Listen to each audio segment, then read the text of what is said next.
Hello and welcome to another Mexico edition of our podcast. Mexico City edition. Wes pulls me up on Michael. this every single time. I'm I'm not the consistency one, right? So it's our Mexico City edition of My Surrogacy Journey, the podcast. But I'll let you carry on with your intro. I am just going to let that go. I'm going to let you have that one.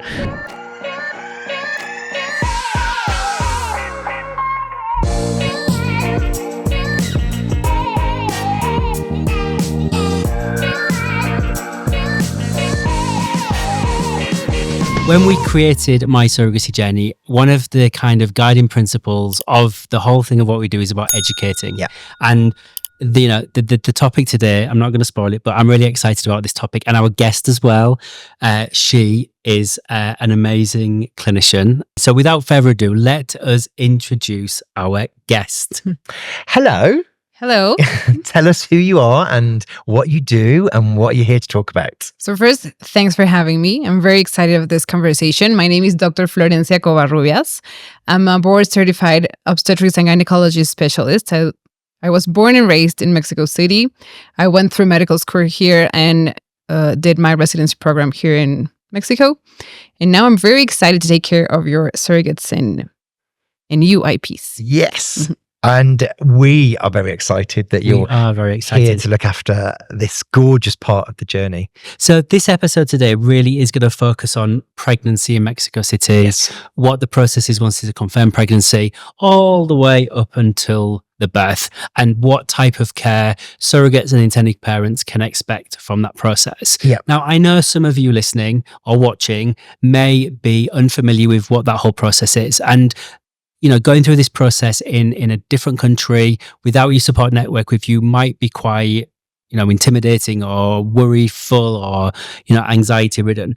I'm hoping that Dr. Florencia, I'm absolutely sure Dr. Florencia is going to give without a doubt. to give that. Now, let's just kind of pedal back a little bit, because Come on. we worked really hard when we started this process about finding a doctor and a hospital who was going to consider not only surrogates and give the surrogates all of the support they need, but intended parents. Yeah. And that was really important to us. And some of that came from our own lived experience as parents through surrogacy, ensuring that everyone felt included. It did. And I think, we're going to talk about it in a bit more detail, but I think we've got a really robust and considered support network through you and your team, Dr. Florencia. And I'm really happy. I'm really excited to talk about it. But, I think it is about considering everything. And I know that you have a friend who has done surrogacy, so you are very familiar with the components of it and how everyone feels and I think what I really appreciate from you working with us is that we kind of approached this together and looked at what does everyone need and what's going to be the best for everyone. And I think we've really we're about to develop a really good program that is going to really consider everyone. Yeah. So I always tell my patients that this is the most important project in your life. Mm-hmm. And I'm pleased to go along with them and to make this process as easy and as joyful as we can. Mm-hmm. With all the stress that comes with the pregnancy. I've been pregnant myself and always find that having a good professional that comes along with you, that walks with you, takes some of this stress out. So true. that's what we try to do with surrogates and IPs. So let's talk about that first interaction then. Okay. So surrogates and intended parents would typically start to work with you at what point? So at around 12 weeks, after the first 12-week scan, the fertility clinic will send the patient or the surrogate to me.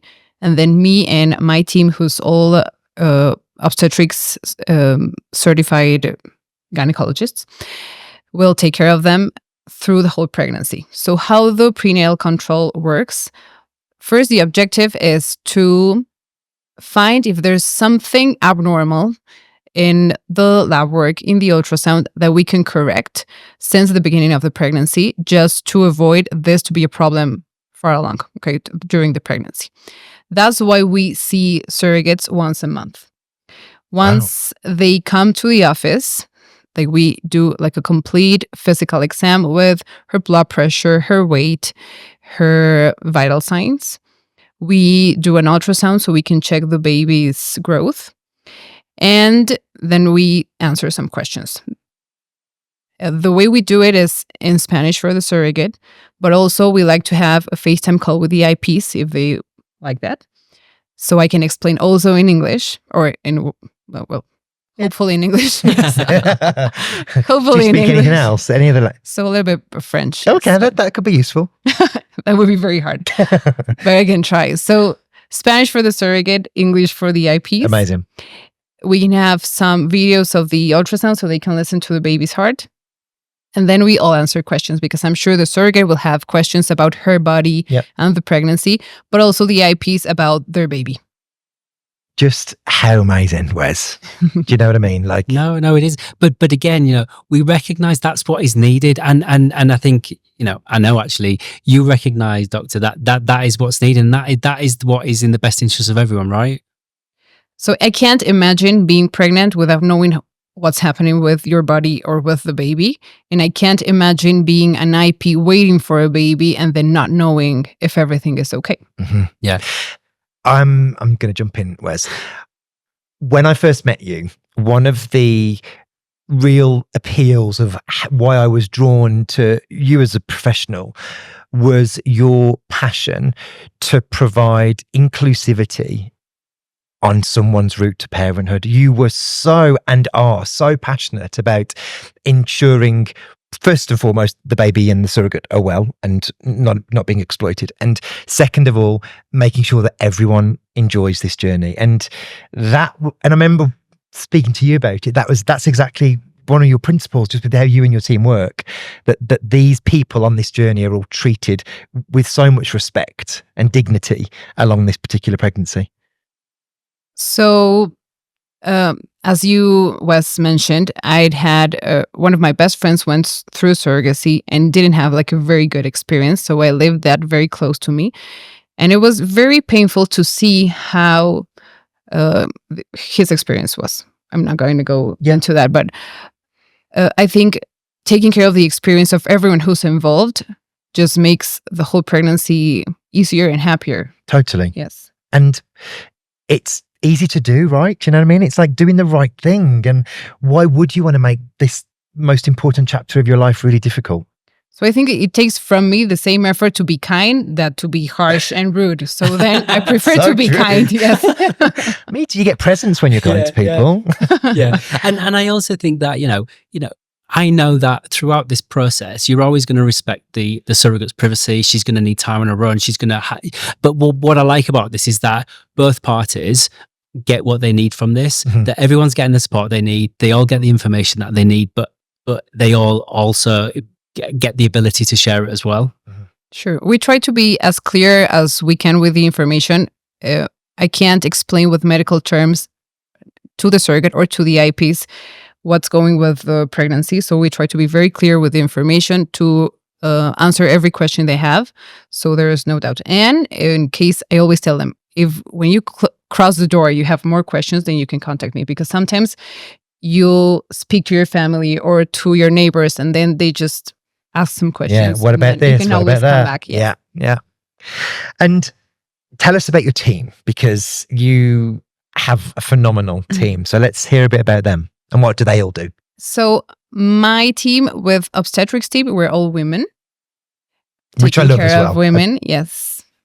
It's a great team. We're all board certified. We have experience taking care and taking the experience through pregnancy, like the very best experience for the pregnant patient and the IPs.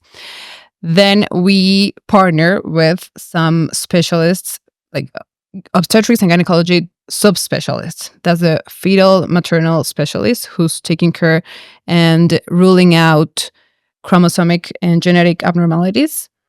She does 3 scans during the pregnancy. Then the neonatologist who's taking care of the baby when the baby's born. And like he's very breastfeeding oriented, and he loves to include the surrogate, include the IPs. That also, we are all in the same path of giving everyone who's involved a great experience. That's it. And what's amazing, by the way. And one of the questions we get, let's stay on the topic of breastfeeding, because there are some of the intended mothers that may want to do induced lactation. Tell us, what's your views and how would that be considered? So I love breastfeeding. I breastfed my baby. It was very hard. So that's why I think everyone who wants to breastfeed needs a lactation consultant.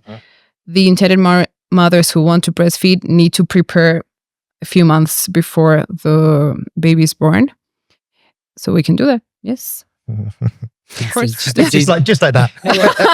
Just that easy. I know, but that's why this is so special, because it's like, yeah, of course we can. Let's do it. She can pick whatever she wants, but if you want to do it, I'm no one to say no about that. Of course, sure. Of course. So, and tell her, I mean, the listener might be thinking about, what is the quality of the hospitals? What is the quality of the care? And I think people have this misconception that this is Mexico City, that it's not going to be an adequate healthcare facility. And I think when you put that into perspective about, we have a great national health service in the UK, but it has its challenges, and sometimes you don't always get the level of care that you should. Tell us a little bit about what people should expect from the healthcare systems in Mexico. They're all private, right? Yeah, so I'm lucky to say that I run a private practice. Honestly, it's very different to the institutional medicine that's going on in Mexico City. This is completely different in level of care, in the building, in the hospital, and the services that the hospital gives us. Hospital Ángeles Pedregal is one of the best hospitals in Mexico City, if not the best one. It has some new rooms for labor and delivery. It has a nursery that I know you're not familiar with, but it's a space where babies can spend the night. There's a neonatologist on call the whole night, so there's always like a professional taking care of them. And we've seen it. Of care, yes. So the hospital is impressive. It's phenomenal. Yeah. It is. I mean, like Michael and I have both been separately to the hospital. We've had the pleasure of being shown around. We've seen all the facilities. They are world-class facilities. And look, our intended parents and our surrogates deserve the best level of care. And that's what's really important about this, is that we really care about the service, the care, and the professionals that partner with us. Yeah. We want to make sure that everyone gets access to the best level of care. Yeah, and it is, isn't it? It's one of the, if not the best medical institute I think I've ever been in. Yes. It's stunning. So when you first go in, it's beautiful, but honestly, the services and the quality of services they give, of course, in every pregnancy, we try to take care of the surrogate, take care of the baby to reduce the risks as much as we can. But in case something comes up, that's the hospital where you want to be. Yes. And Doctor, explain to us why that hospital is important, because there, for pregnancy and for birth, there are some really key components that are going to really, from an emergency point of view. Just talk to us about those. So most pregnancies go healthy and well until birth. But in case we have some complications, the most common could be bleeding, and that's why we need a blood bank. If the surrogate needs a transfusion, we have a blood bank in Hospital Ángeles. In case the baby needs some extra care, then we have the intensive care unit for babies. Neonatal intensive care unit. Yeah. And in case the surrogate needs intensive care unit, we also have the adults intensive care unit. Amazing. And I do remember when we were looking at all of the hospitals that we potentially could work with, that was the key consideration, wasn't it? Does it have all of the vital components that are going to make sure that we're safeguarding? And it was surprising how many didn't, wasn't it? There were a few that didn't have blood bank, for example, and it had to meet all the requirements, didn't it? It did, and that was important to us. And I remember talking to Dr. really early on, and it was really clear that the pathway that you provide, the team that you have, and the hospital you work in kind of had everything that we needed to. And then we had the added benefit that you were a really compassionate doctor, but also you've got experience of surrogacy and you have a friend, so you have a connection with it and you appreciate it. And that really ticks all of the boxes for us. And I think intended parents and surrogates can be assured that we're providing the best level of care for everyone, but also the inclusive nature of the care. That's what really strikes me, and I think is one thing that a lot of intended parents potentially may worry about. Yeah, I think let's talk about, the birth itself, and well, actually, let's step back a little bit. Let's talk about the preparation up to birth, because we as an organization typically tell intended parents that they should come to Mexico City 2 weeks before to prepare for birth. Now, we all know that you're going to have that relationship with the intended parents all the way through from 12 weeks. And correct me if I'm wrong, if we anticipate that the birth may be premature or that it may come early, we would then start working with the intended parents to say, well, maybe we might want to consider being out earlier than 2 weeks before. Sure. So unfortunately, babies do what they want with us. Don't they As just? maybe you've seen.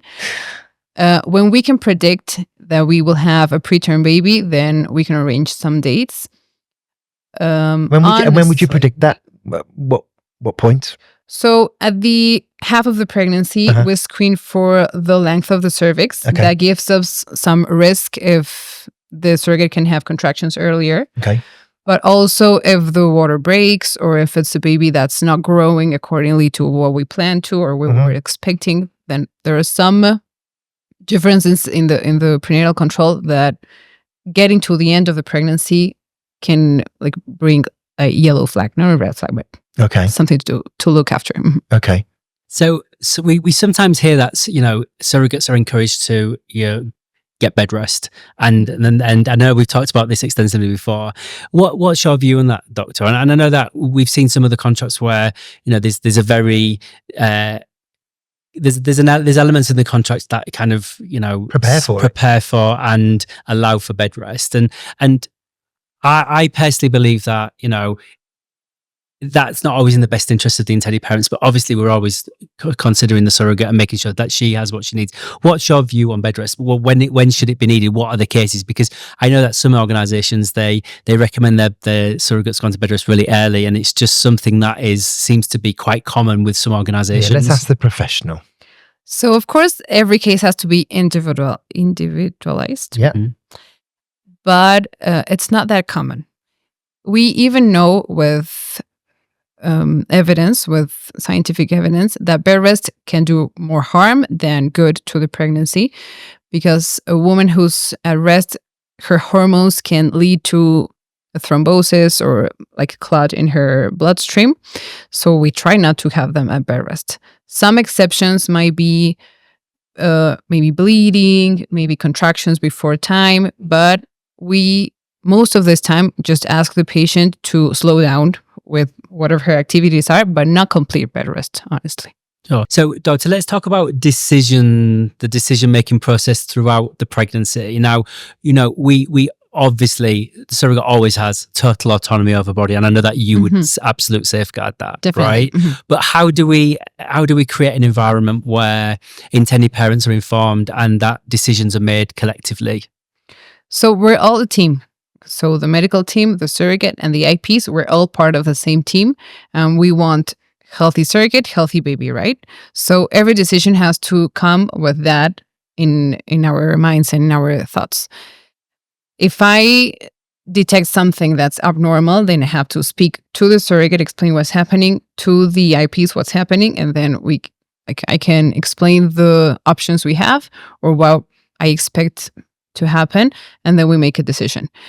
But I agree with you, and that's why I think we're working together, but that the surrogate has the last word about her body. Yeah, absolutely. Yeah. There's no doubt about that. Yes. I think we're all aligned. It's for sure. It is about a team collective approach, but ultimately this is the surrogate's body. She has autonomy over it, and she has to feel comfortable. She has to have that ability and know that she's got you on her side to be able to advocate for her, and again, that's one of the reasons that we want to work with you, because I think it is about safeguarding that and making sure everyone has a really positive experience. And honestly, if we're all the team, I don't see a lot of situations where we would contradict each other. So maybe a surrogate wants something, most probably the IPs too, and myself too, I think. Yeah, there shouldn't be many surprises, really, Yes, exactly. because of the way our team will work together in terms of ensuring everyone is all on the same page. There shouldn't really be any unpleasant surprises. I think we're we're all I agree. good with that. Final question then. Is there anything that you think the intending parents need to consider or think That's a about good one. to prepare for, this process? Because I think What to expect almost. Yeah, because I think that often intending parents, often have been on a really long journey. Never Sometimes it's imagined really the same. exciting, and they get to the point of having a confirmed pregnancy. What are some of the things that they should kind of prepare for and plan for, particularly with a journey in Mexico City? So with my team in the hospital, every question they have must and should and will be answered. Something to prepare for, I'm not sure, but Mexican people are very kind and very supporting, and I think and we all try to make this the very best experience through pregnancy. I'm not sure. What else do you have in mind? No, I didn't. That's perfect. Something else in there. That's perfect. No, but you're really relaxed on this. I love it. It's just like really easy to talk to you. Really. You just seem very chill. And I just love the fact that you're going to be delivering all of these gorgeous babies for all of our IPs. That is just wonderful. So just thank you for all that you and your team do. Yeah. And we're really thrilled to be I think the working with world needs more Dr. Florencias in Do. there to safeguard, That's a great. particularly in this field, it's really important to us that everyone gets that autonomy and everyone feels included and part of it, because birth and pregnancy is very special, isn't it? and so personal. It's so personal, and particularly with those building their families through surrogacy, often it's not an easy road, and often there's been a lot of challenges to get to this point. So these babies are so wanted, and I think it's such a special time to be involved with the pregnancy, but also to work with such a supportive team. So thank you. Really looking forward to this. I think it's very easy for the surrogate to feel alone, and also the IPs to feel that this is a journey that they're going through alone. So I think we all will try to make them feel otherwise, that they are. Totally. We have a saying in the UK where we act as the scaffolding around these people to keep them up, when it gets tough. Yes. And you are a huge extension of that scaffolding. Yes. So thank you. And then also just one other point is that, our our surrogate team will always accompany our surrogates to the hospital appointments. They'll make sure they get there and back safely, and they'll be there to support them. I'm sure they won't need it because your team is there, but I just think it's important that they do have someone if they can't bring someone with them. Yeah, always supported. Well, that was lovely. Lovely. Episode. I knew this was going to be nice. I just knew it. I hope that the listener or the person watching really gets a sense of the consideration that's been put into this whole process. Yeah. And I'm sure you will feel the warmth and energy the fuzz from Dr. Florencia and her team, and just how serious and considered this is. And I don't want to keep going over the top about it. No, it's I think it's a really important part, and particularly if you're doing it outside of your comfort zone in a country where you're not familiar with, and sometimes it's quite intimidating, but you're going to make it the best it can be. You're going to make it the best for them. Thank you. So if you loved this episode, we're motoring towards the end of this special edition, Mexico City, whatever I should say. But if you want more from this, you can head to our website at mysurrogacyjourney.com, or you can head over to our socials, to our wherever you get your podcasts, basically. Well, I was just about to jump in there. And don't forget, there's another episode available soon. There is. Hopefully, the one after this will be covering the birth. So it would flow really nicely, wouldn't it? So whether you're listening to this on our app or via Spotify, Apple Podcasts, Google, or YouTube, there's still time to get another fix. There is. So thank you very much for having me. Guess we're ready to record the next one then? Yeah. Thanks, everybody. See you soon. Hasta luego. Bye.